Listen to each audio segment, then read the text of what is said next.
Située sur le détroit des Dardanelles, au carrefour des routes maritimes entre l'Égée et la mer Noire, et à la porte des routes terrestres vers l'Anatolie, Troie fut une grande cité marchande de l'âge du bronze, riche et prospère, capable d'accueillir jusqu'à 10 000 habitants. Au XIIIe siècle avant notre ère, à l'époque présumée de la guerre de Troie, les fortifications de la cité sont renforcées et un traité d'alliance est conclu avec les Hittites voisins contre une éventuelle menace venue de l'étranger par-delà les mers. Un grand incendie ravage pourtant la cité, dont les ruines seront réoccupées quelque temps avant que le site ne soit abandonné durant 5 siècles. Au même moment, s'effondrent les deux grandes puissances rivales de l'époque, l'Empire hittite à l'Orient et les royaumes mycéniens à l'Occident.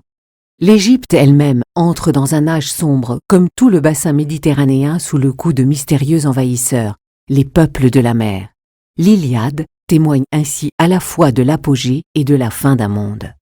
La chute de Troie marque le début des âges obscurs qui dureront 500 ans. Durant cette époque, l'écriture se perd en Grèce.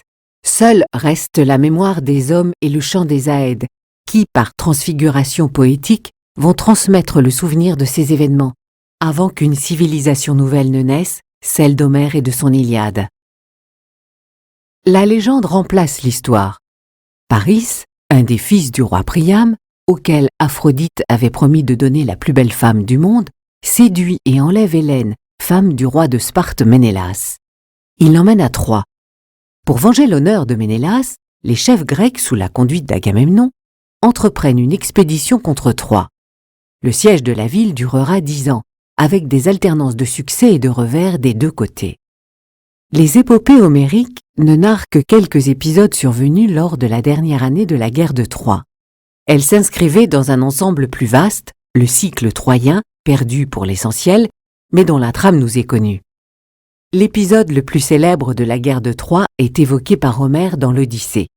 Ulysse imagine une ruse pour investir la cité, faire entrer dans Troie un gigantesque cheval de bois renfermant une vingtaine de guerriers.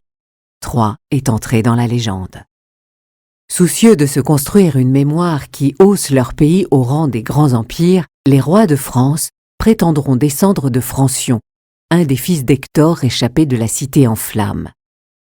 Au XIIe siècle, l'histoire de Troie devient le prélude de l'histoire nationale, faisant de la France une nation aussi ancienne que l'Empire romain, fondé par un autre exilé troyen, Énée. La construction de Paris répond ainsi à celle de Rome par Romulus.